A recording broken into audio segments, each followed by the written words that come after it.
Our next comedian is Danny Boy-Rivera. Put your hands together.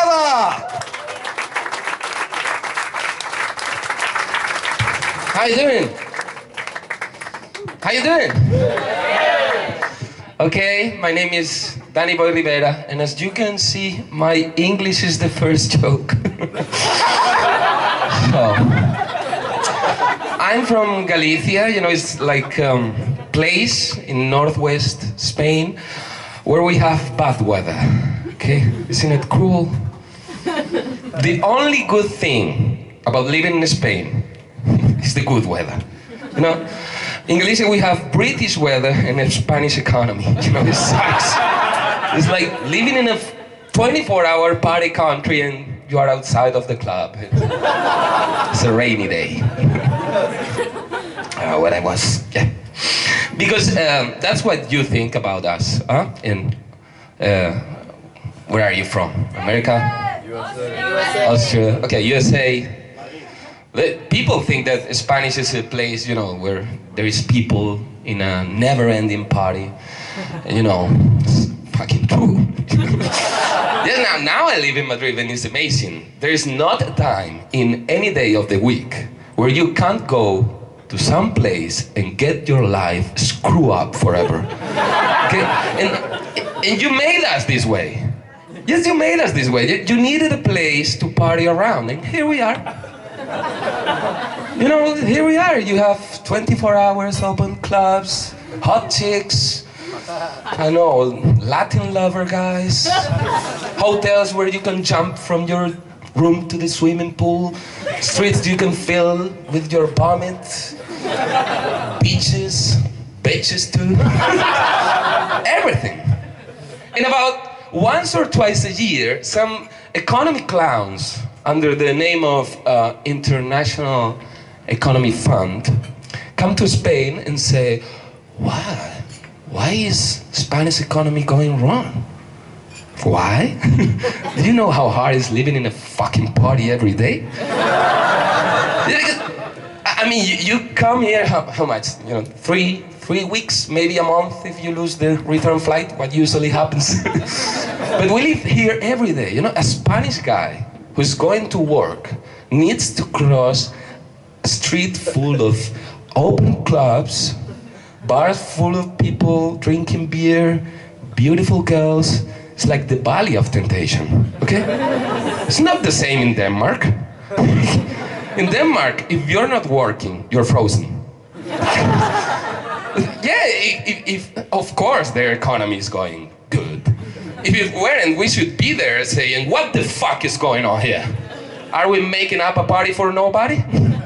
Put your asses back to work. Nah. I mean, that procrastination, you know, procrastination, do you say that? Yeah. Procrastination is a sin that doesn't tempt everybody the same way all around the world. It happens with another sins. Like maybe you're watching a TV show about celebrities for some reason. And, you know, typical thing like Leonardo DiCaprio's girlfriend found out that he was cheating him with some model, you know, and someone says, what a pig. Really? It is easy to be faithful to your girlfriend when you're trapped 8 hours a day in an office building. And even when you're out there, having sex with a girl is not a temptation, it's a challenge. Where you statistically used to fail. But Leonardo DiCaprio is refusing sex with, I don't know, maybe 8 of the most beautiful girls you can imagine, and he didn't even leave his doorway, you know? He has a long way to his work, full of epic free sex offers waiting for him to wherever he goes, and you're calling him a pig because he failed once. That's the same with when you see a man working, it's, oh, a man from Spain, I mean. Oh, he has to refuse so much things. Okay, I'm gonna tell you a story because here in Spain, okay, Spanish guys, we live like in a nightmare. And I'm gonna tell you why. The only ones who fucked every night here in Spain are you guys fucking tourists. Yes, because we are exotic for you, but you are exotic for our girls too. Now I can see in the eyes of the men of this room that they are beginning to understand this dressed up like a dream nightmare that we're living in. You know, I'm gonna tell you an example, and I'm out of here. Okay. First time I got a blowjob, I was faking that I was a tourist. This is fucking true. I never told this in Spanish, I never will. But I'm telling you. And it was... I'm serious. Yes, it was because I was so racist with myself that I thought maybe if I say that I'm not from here, I will have more possibilities of getting a blowjob. And it worked! I was furious. In a happy mood because of the blowjob, but furious anyway. And I thought, but this girl was like a friend of mine, okay? And somebody in between this human chain of blowers called her next Monday and said, oh, that guy was not American. He was a pretender. A pretender. And I was thinking, man, yeah, maybe I lied when I said to her that, you know, these two guys that were snoring at the other side of the wall were my roommate and some guy, because they were my parents, you know.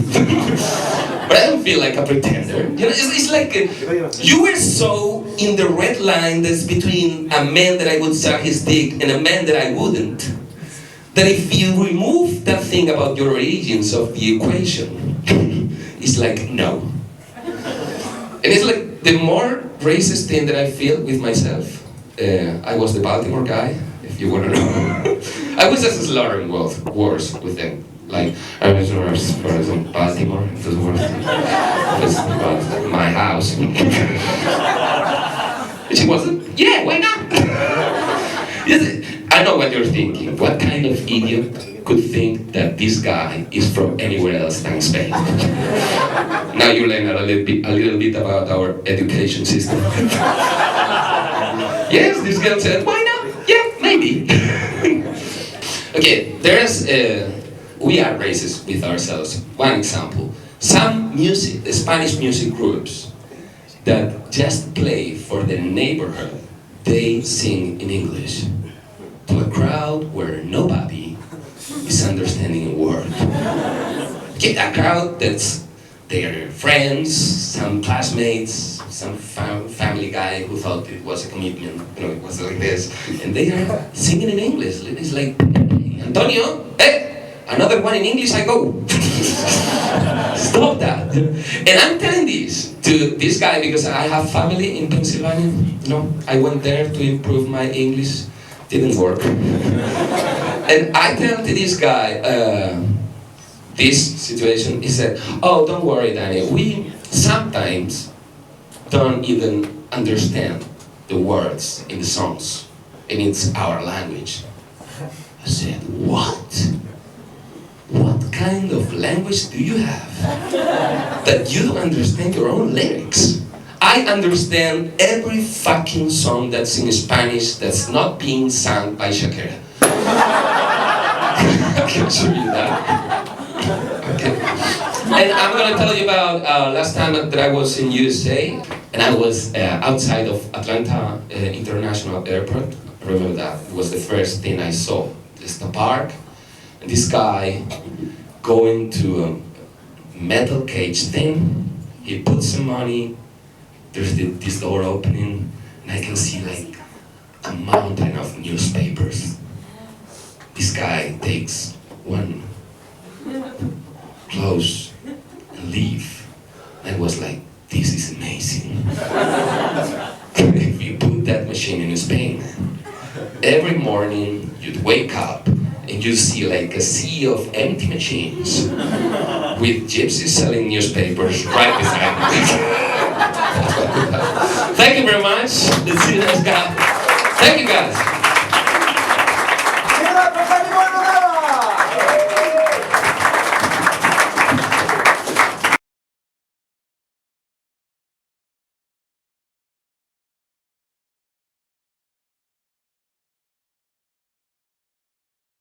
You made us this way, remember? You made us this way. We live in a party, and when you're in a party and you hear the word free, you say, yes. Maybe you'll regret next morning, but there is thousands of years of, human party evolution that leads every free with a fucking yeah. Not the same in Denmark. Some free things could kill you there, Yes, the sentence, I'm so fucked that I can't remember where my car is and I don't know where my phone is hilarious in Spain, but in Denmark is the story of that dead body that's being eaten by white wolves near a closed gas station.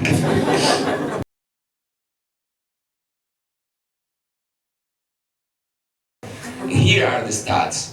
More people die tripping in their car than tripping in their living room. Marijuana is the safest means of transportation of the world. Not one case of death from overdose of marijuana, okay? I guess because you fall asleep before the task. You need too many alarms on the mobile for doing that, okay?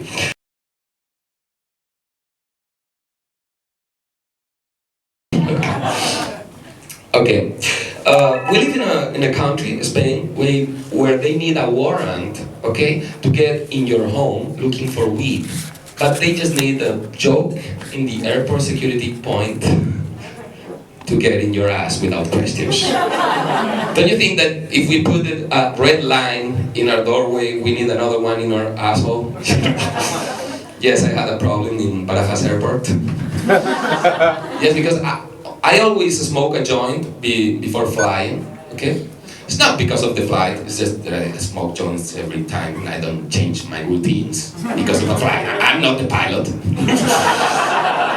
and so I go through the security checkpoint and this girl comes to me, this police girl, and he takes like a piece of paper, put it in my hands. I said, what is this? And I remember that I just rolled up like 11 joints, okay, before that. Yeah, because it was just a one-day trip. 11, it's okay. And this guy was putting the paper, and I said, what is this? It says, it's a forbidden substances detector. Okay, if you have been manipulating any of those, it shines. I said, put your sunglasses on. You're about to be dazzled.